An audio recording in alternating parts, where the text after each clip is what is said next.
Welcome to Cliff Notes, where we ask a leader and learn the way. Hello and welcome to another episode of Cliff Notes. Today we're talking to Kyle Akerman about his experience of being an electrical engineer in Motorola and then transitioning to work in analytics and marketing. Hello there, Kyle. Hi, how are you? Hi, I'm good, thanks. How are you doing today? I am doing pretty well. Things are great here. So I'm in Chicago. The weather is unseasonably warm. And for any baseball fans out there, the Chicago Cubs are still playing baseball. They're in the World Series, which is happening Game 6 tonight. And the Cubs have not won a World Series in over 100 years. So it's a pretty big deal here in town. Okay, I'll root for you. We've been watching some of the cricket over here with the similar watching the leaves turn. So, Yep, that's great. Not so much excuse to watch baseball here.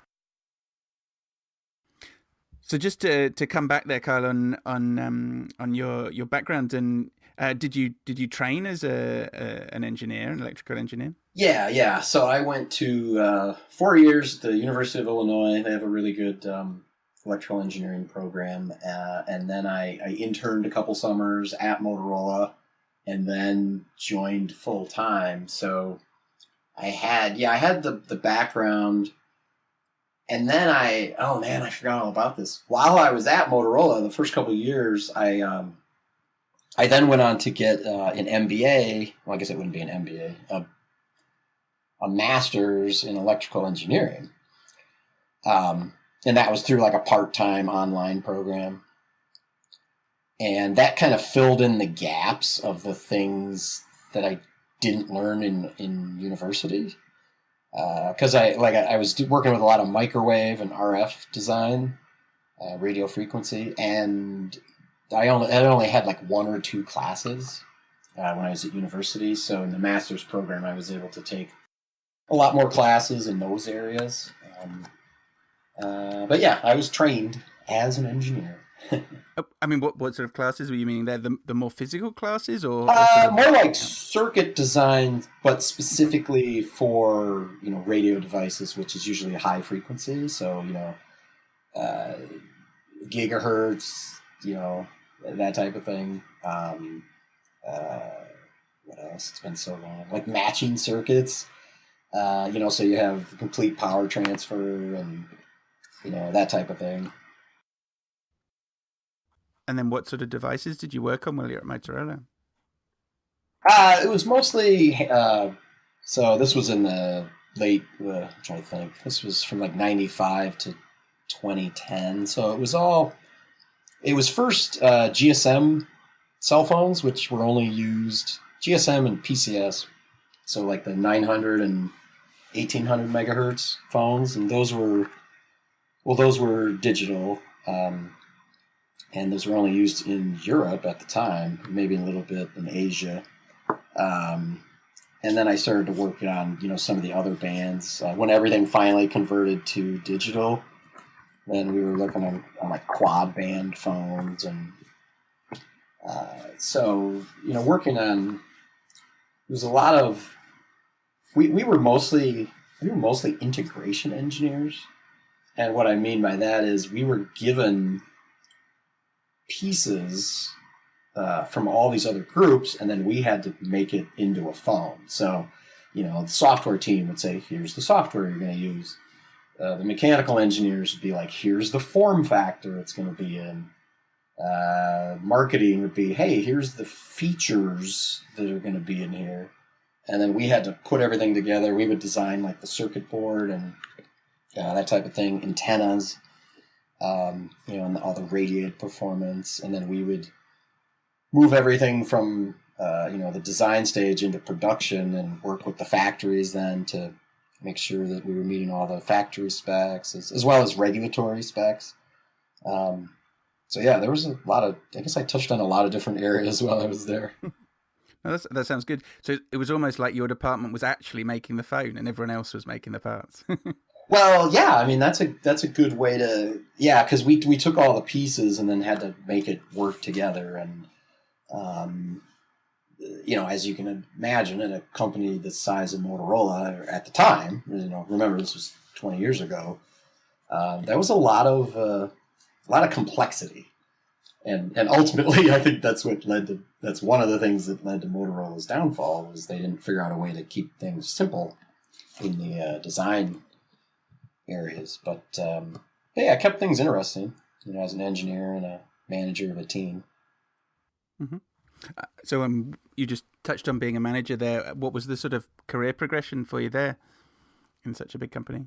Well, so you're an individual engineer, working on, when you come out of university, you're working on, first it's kind of a lot of factory support. Then you start working on small, parts of the circuit, whether it's in the transmitter lineup or the receiver lineup.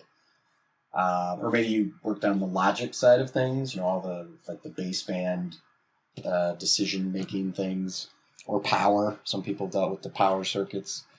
And then you eventually take on more responsibility. You might get a whole block, like, maybe I'd be responsible for the whole transmitter or the whole receiver or a couple of the antennas. As these products got more complex, the antenna design became more and more important because you had 3-4 different bands just to transmit the call on, but then you also had a Bluetooth band and a Wi-Fi band and GPS and all those different things to worry about. So take on more design responsibility, more factory responsibility. We had to do a lot of on-site support, which involved going over to your part of the world. We had factories in Edinburgh, Copenhagen, or the test site was in Copenhagen, kind of like the FCC of Europe. Where was he? Oh, Germany. Flensburg, Germany was our other factory. So traveling a lot. And then ultimately, as you move up, you have to choose between the managerial side or the engineering side. And I didn't really want to become, like a senior level engineer, because I was losing interest in that side of things, and also my skill set was kind of plateauing. So that's the time where that's when I started business school, which helped me, take the managerial path. And so then I eventually moved over to that side and started running a small part of the team. So I was in charge of like the RF side of the product, managing 5 or 6 people. So we worked on everything that involved, the transmitter, the receiver, the antenna, and all that stuff. So that was kind of my engineering progression. Mm-hmm. That's cool. With the on-sites, you're actually having to work with QA or actual sort of fabrications of these parts? It was a little, I'm trying to think back now. They would do, small production runs, or I guess maybe production is not the right, what were the terms they used? I can't remember, but, like little pilot runs of maybe 200 to 500 units. And we would, it was a lot of the online testing, or online on the factory line, I should say.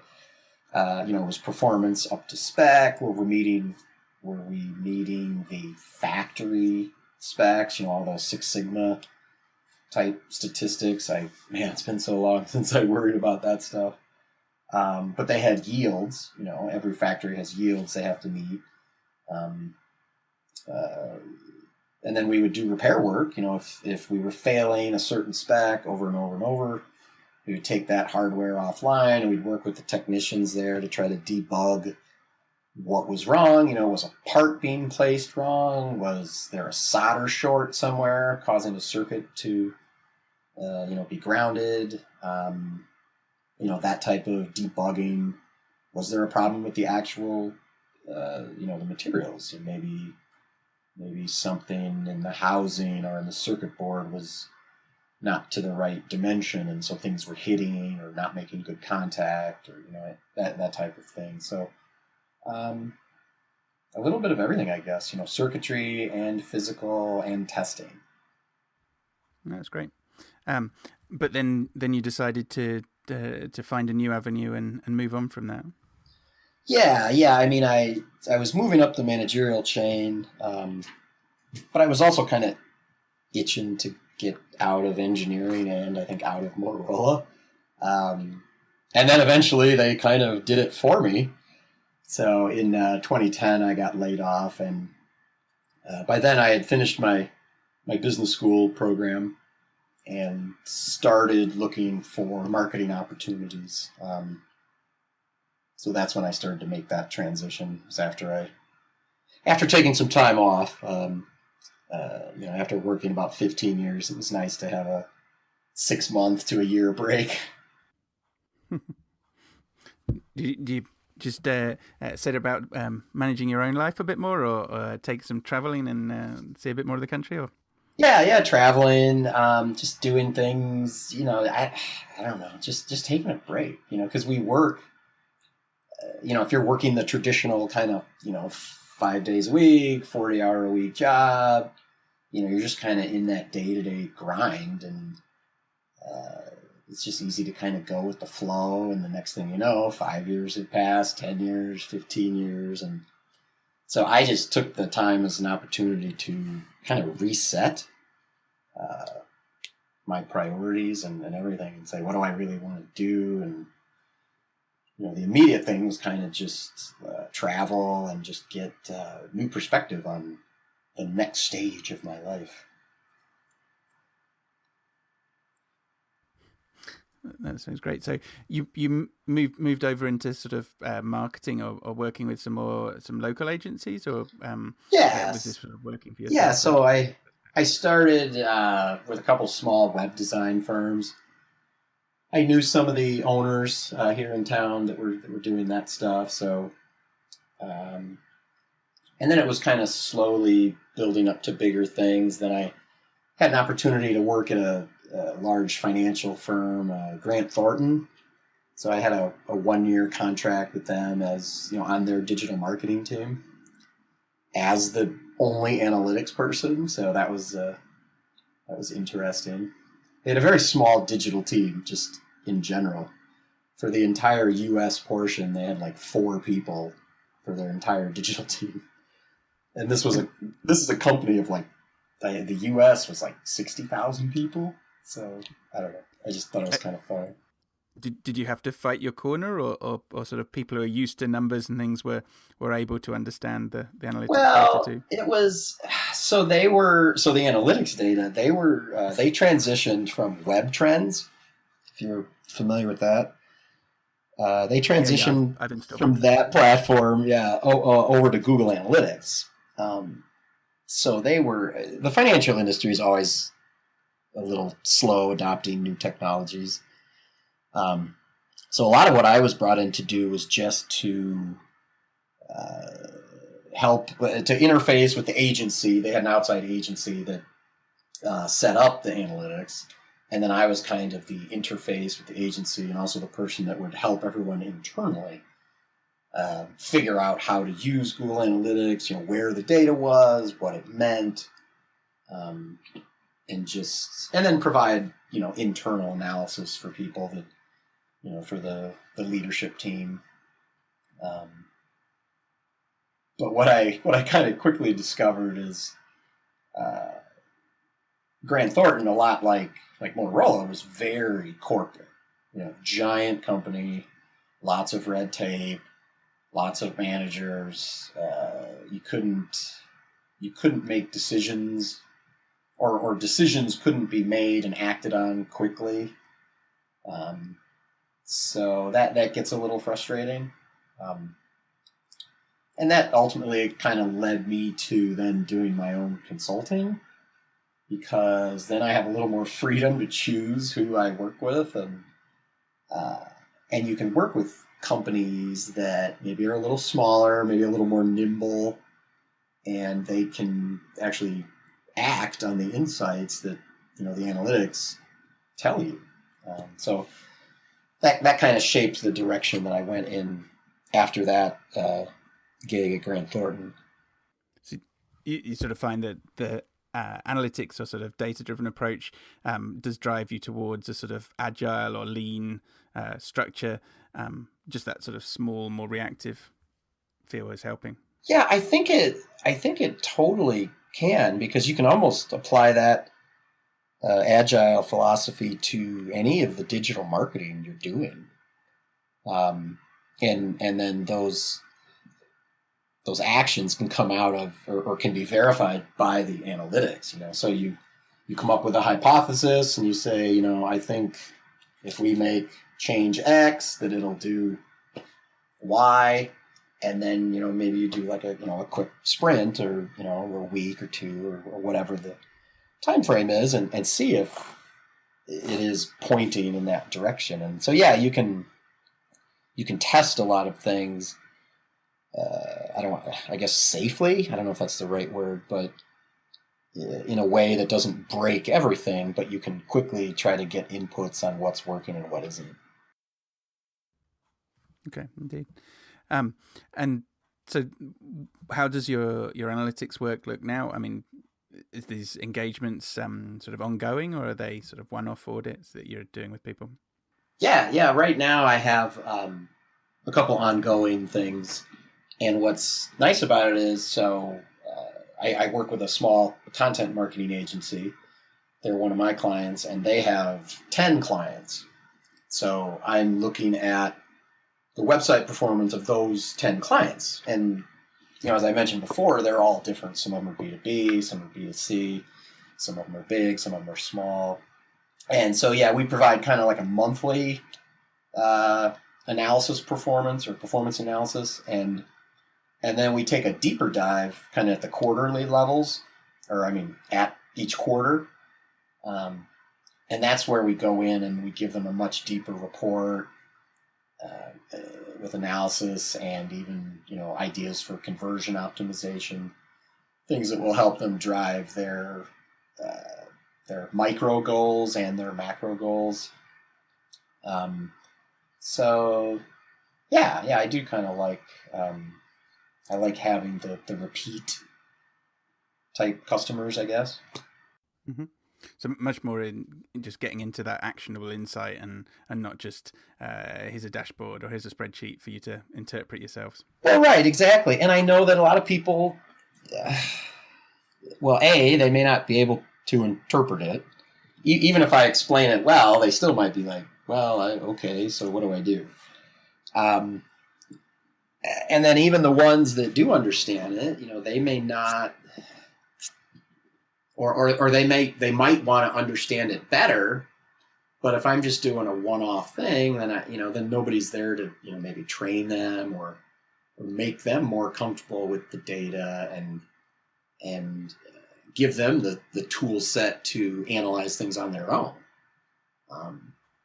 I'm really starting to, in my opinion, all marketers should have some understanding of data and how to just do basic analysis of whatever it is they're doing, whether it's campaign based or like an ongoing activity. But I think there's so much to know in the digital marketing umbrella, I guess.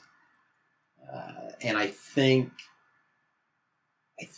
to be a really successful marketer, you kind of got to know a little bit of every discipline, enough to talk intelligently about it and work on it if you have to. And then I think if you go deep in one area, then I think that can make you a really valuable part of your marketing team. Mm-hmm. And have you been finding that more recently you've favored one particular area or anything or just something that you get more out of? Well, I think the thing that connects them all, connects all the different disciplines, I think is analytics. So I think if you understand that, I think it's a great starting point. And if you are going to go deep in one area, I think that is a good one, because I think that'll always be valuable. Because the closer you are to the numbers and knowing how or what needs to be done to improve the numbers, I think that just makes you valuable than somebody who just I don't know. I designed the logo, or I came up with the tagline, or something. I don't know. Those might not be great examples, but so I think people need to understand, as marketers. I think there's basically, I kind of came up with an acronym. So I look at it like my success framework. So, the letters in success. So I think you need to know SEO, UX or UI, whatever you want to call it, user experience, content marketing, conversion optimization, email marketing, social media marketing, and then the last one's kind of a kludge, but I call it spend on ads.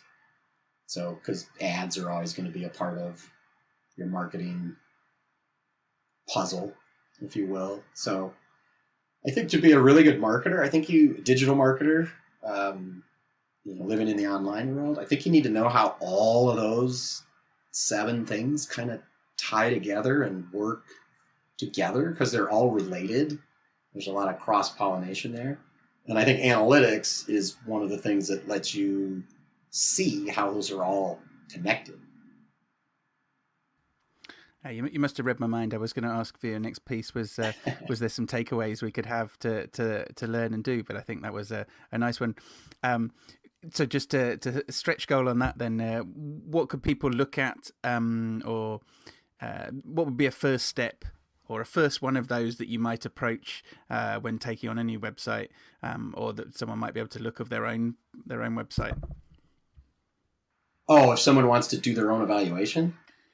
I mean, not their own evaluation. What would you do first? What could be some advice of where to look, or some areas that you see always open for improvement? I think, okay, we'll keep it kind of high level. I kind of, 3 things kind of jump out at me right away. First thing, kind of in the UX bucket, and I kind of throw design in there. So, is the site look pleasing, and is it usable, and can I figure out how to find things on the site? Because I have a goal when I go to your site, so can I easily accomplish that goal? So that can be design, the copywriting, how does it look on mobile, those types of things. So that there's a little bit of feel to that, but there are specific things I can look at too. So I think design and UX is a big one. Then I'll say your content. That can be content like a blog or a podcast, that type of thing, or it can be content like your product pages or your service page, or anything you're selling. Does it make sense? Do I know what you do? Do I see the benefits for me as a potential customer? Because if you're not speaking to my pain points, if I don't see you as a possible solution, well, then I'm going to leave. So how is the content? How is it structured? And is it doing what it's supposed to do? So I think you can quickly discern if the content is working or not.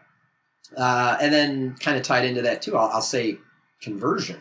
What does the site have points of conversion that are useful for the company? So do they have a newsletter? Do they have an email newsletter? Are they capturing leads that way? Especially if they're creating content.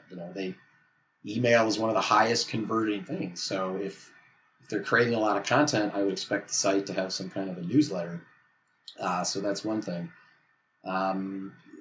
If I am ready to purchase, so say I'm down at the end of the funnel, and if it's a service or something, so maybe I need to talk to a live person. Well, is it easy to contact you, whether it's through live chat or on a content form or a contact form?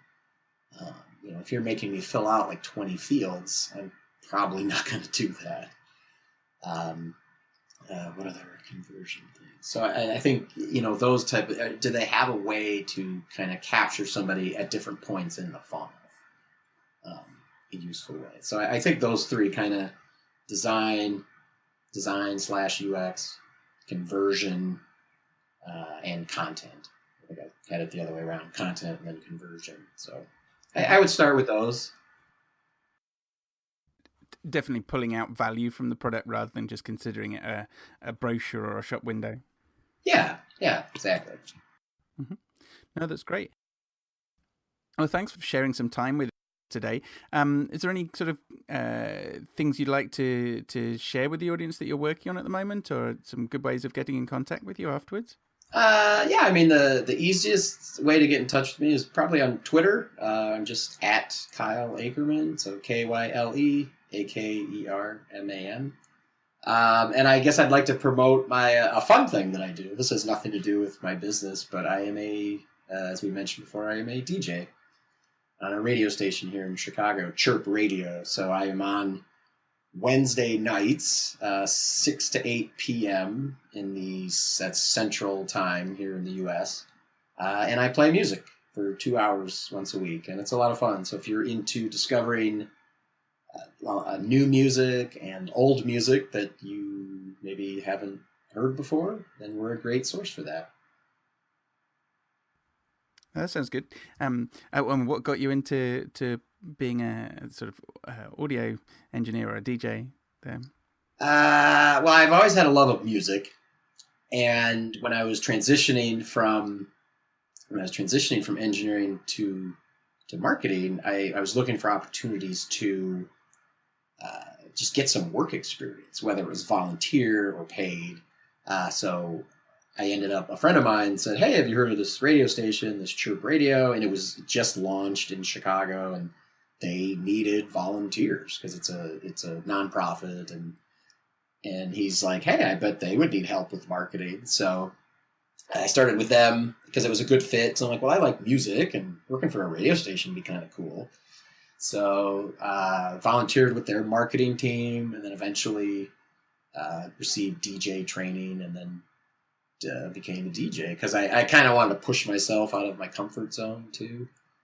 And I was a little bit afraid at first. In fact, very afraid. My very first show was really kind of nerve-wracking, but I made it through, and now I've done, I think, just over 200 shows, and it's one of the highlights of my week. So a lot of people that I meet online or at conferences and things, if I find out that they're music lovers, I usually tie them into the radio program, and so that's how I get a lot of my listeners. I have a lot of people that listen and interact with me outside of Chicago, which is kind of neat.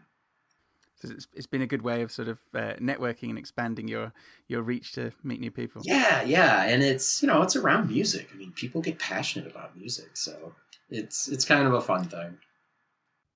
So do you, on a final, give you the final note, do you want to leave us with an old record or a new record that you might be playing this week that we should go out and pull out again? Oh, wow. You catch me on the spot. It's funny because we get each week, our music department emails us a list of new songs that go into rotation, new albums, I should say. And we probably get about 20 or 30 new albums every week.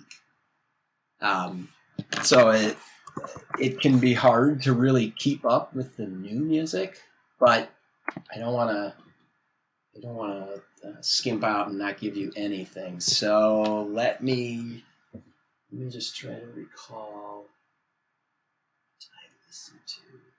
Now, this is kind of an old one, and I usually don't recommend greatest hits per se, but I've been personally listening to the Cure's greatest hits. I think they have two. It was one that came out in the early 80s. I think it was called I think I should know the name of this stuff, but it was the stuff from their early 80s output, and I was amazed at how good that stuff sounds. I really wasn't into them that much when I was growing up, but I have totally gotten into it. So let me see here. Staring at the Sea. That's the album from The Cure. Okay. Yeah. So it's totally a period of music and a lot of English music and a good bit of American music that's great around that time. But I would say The Cure, would have known about, and it was quality at the time, but not really listened to. when it was of the time. But more recently, I've often found I've sort of put that on a mix of other things when I've been working or whatever. It does stand some time. Well, yeah, and with a lot of the music, so my musical knowledge growing up was pretty much just what I heard on the radio. So that was a lot of top 40, kind of the hits. And, when you only hear like 3 or 4 songs from a band, you don't really get to know them that well. But when you can dive into their catalog, and if they have multiple albums, you can really start to discover music that you really like. And it might be stuff that's 10, 20, 30 years old that you just weren't aware of at the time, because you got to remember, this was all pre-internet. So what music wasn't just readily available, at the touch of a button. Yeah, I'm an avid radio child of recording shows and liking the more eclectic shows, the rock shows, the country and blues shows on a Sunday afternoon, and different things as well as the daily things.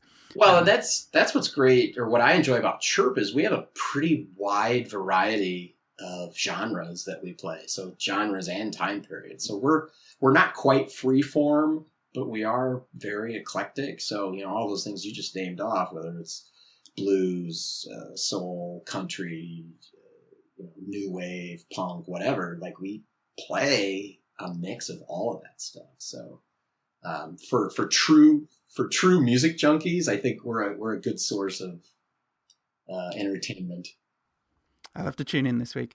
I mean, I had some time a couple of years in New Zealand and Australia, and what is now the ex-Auckland University Student Radio, 95 BFM, plays about the most eclectic as a radio station, and is still slightly anarchic, doing their own audio adverts and different sort of little skits and things. Right. And so I'll still tune in for that here. So it's sort of it almost becomes funny when I'm back there and listen to it actually over the air rather than digitally. Yeah.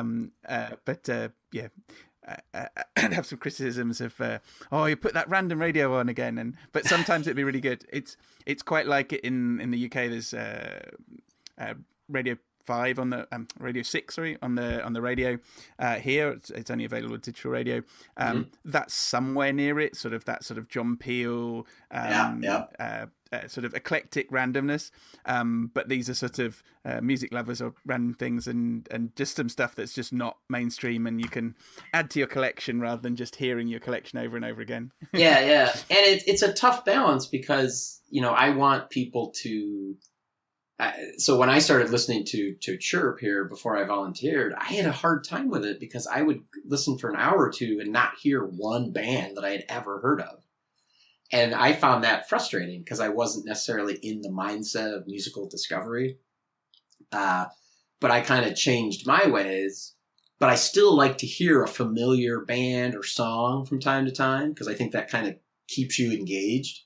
So even when I'm DJing, I try to, we have to play a lot of new music, because that's part of our mission. But when I do get to choose other things that aren't new music, I like to play songs or bands that people know, because at least then they'll kind of perk up and be like, oh yeah, Ramones or The Cure or I don't know, the Rolling Stones or whatever.